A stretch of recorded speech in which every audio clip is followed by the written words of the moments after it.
أصحابي وأنا سلامي دمانتين نقعد بون في نهاي فكرة ديال برا بهالكن إن هذه اللقب صدوحا حقوق فكرة معلمية قدام بيي سيدا ما ركتي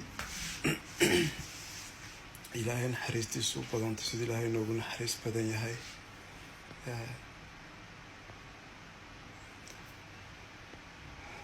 inta maaragtay Soomaaliya ku dhalanay ay ilaahay wadamadan keenay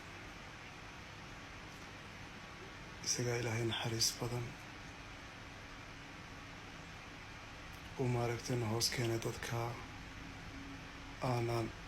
dhiigyo dheecaantoona wadaagin ee maaragtay ay lagu sheegay inay gaal qaawan yihiin oo cadaabta galayaan ay maaragtay anaga magangeliyana siiyeen nabadgeliyana siiyeen ayna tuseen inay jiraan wax la yiraahdo xuquuqda bini'aadanka aniga noloshayda maaragtay xawayaan haddaad dukaanka tagtid waxaad arkaysaa qof khaniis oo dukaanka shaqeeya haddaad bas raacid waxaad arkaysaa qof khaniis oo bas ka wada haddaad meel ka shaqaysid waxaad arkaysaa qof khaniis oo kula shaqeeya dhakhtarkaygu waa khaniis neeraska aan u tagaa waa khaniis dadka madaxda ku jira waa khaniisiin wasiirada qaar baa khaniisiina dadka TV-ga aan ka daawado habeen walba dad khaniisiin ah baa ku jira oo aan arko markaa sidaa darteed taas waxay ii suurtagelisay inaanan isku arkin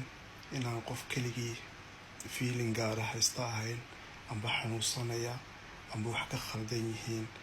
inuu ilaahay bulsho badan oo kala duwan oo kala midab duwan oo kala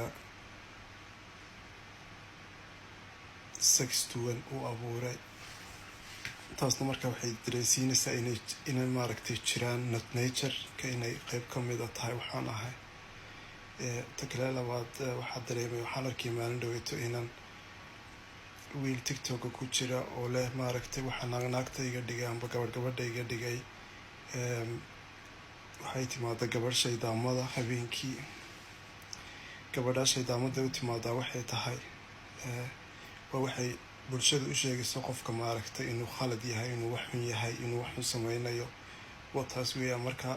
qofku markuu naco qayb jirkiisa ka mid oo hayd gareeyo markaa shaydaamad bay kugu noqonaysaa caruurta reer Soomaalida ee Soomaaliya joogta ma haystaan jaaniskaas oo kale